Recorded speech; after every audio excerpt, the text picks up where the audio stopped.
Alright team, let's talk about a pretty common task that you might have done before in a language like C++, right? And the task is calculate GCD and LCM of two numbers. So the traditional way has been, okay, given two numbers A and B, you can use the Euclidean algorithm, right, to get the GCD of the two numbers. And for LCM, you kind of end up, you can use a very simple formula where you do the absolute of the products of A and B and then divide that by the GCD of A and B, right? That has been a traditional method to get the LCM of these two numbers A and B. Okay, so let's write some code to actually get the job done, right? So for GCD, we can simply say like, okay, while my number is greater than 0, while b is greater than 0, all I'm going to do is divide the larger number with a smaller number, right? So to get the remainder, so let's do a remainder equals to a mod b, right? That gets you the remainder of these two numbers when you divide them, right? And then you can say, okay, replace the larger number with a smaller number, and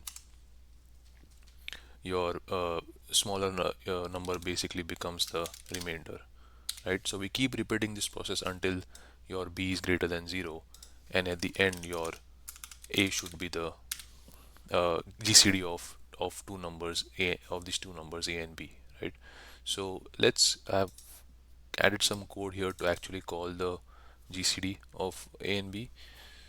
So let's run that code and see what happens. So GCD of 3 and 9 is 3, which is correct, right? So let's try some other numbers as well. What about 10 and 5? Right, the GCD of 10 and 5 is 5. All right, so the it seems like the GCD function is working as required. Now let's quickly implement the LCM function to calculate the LCM of two numbers, right? And it should be pretty straightforward. You can simply do a return and basically make use of this formula up here, right? So we can do something like standard absolute of a multiplied by b, and we can simply divide that by the GCD of a and b, right? So we have already implemented this function here. We can simply use it to calculate the GCD of a and b, and that should give you the LCM, right?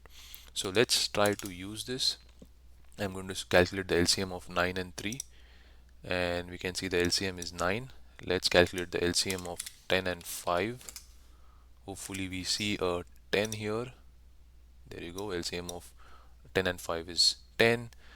So that's a traditional way to implement your GCD and LCM in C++, right?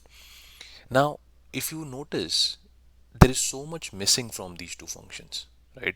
Clearly, we are not sanitizing the inputs, right? What if the user provides some bad inputs, right? There's so many chances of things going wrong here, right? This is just, although this implementation works, but we need to do something about the inputs, right? In both the cases, we need to sanitize them, right? And this is where you are going to reduce enormous effort by using something that the standard library has introduced in C++17, right? You do not need to implement these functions by yourself anymore, right? If there is a task that involves calculating GCD and LCM of two numbers, don't even think about implementing this by yourself. You can simply use something from the standard library. It's called standard GCD, and for LCM you can use standard LCM, right? If I run these functions, you should see the exact same output, right? That means you don't need any of your custom implementations anymore. Standard library has provided a nicer utility functions to calculate GCD and LCM of two numbers. All right, so let's play around with the functions a little bit here, right? So first let me do this. Let me pull out the two numbers into its own variable. So let's say int a is 10, int b is 5, and let's use them. A comma b, a comma b. So if I run them, we shouldn't see any difference. Now we can test these two functions out by providing some different test cases, right? let's say we make both numbers to become zeros, right? Let's see what happens. GCD is 0, LCM is 0. Sure, right? Makes sense. What if we provide them negative numbers? So let's do minus 12 and let's do minus 6, right? So it seems like they are going to ignore the signs, right? So if you are providing it negative numbers, I think internally these two functions are going to take the work with the absolute values of your inputs, right? So that's something to be aware of. So you got the GCD and LCM values to be correct, but it stripped off the signs and worked with the absolute values. All right, so at before we wrap up, let's try to give these two functions some crazy values to work with, right? Let's work with the max possible value that an int can take, right? Which is this 21, 47, 48, 36, 47. So let's try to make a and b equal to those values. And if we run this, we get the GCD and LCM to be these numbers, which feel like correct, right? What if I increase this by 1? What if I increase b just by 1 so that it doesn't fit in an int anymore? Oh, okay, so now we are seeing something crazy.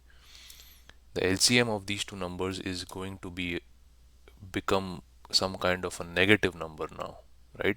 This clearly shows that there's some kind of an overflow or underflow problem if you try to give it large values, right?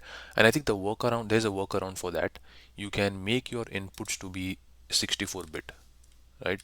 So if you make these two values to be 64-bit ints, I think you should then make your GCD and LCM give you the right value, right? So if I run this, okay, now my LCM is this, and you can always use like an online calculator to confirm these values, but I feel like this value is right. So there you go, guys. If you ever come across a task of implementing functions to calculate GCD and LCM, remember that there's something that the standard library provides.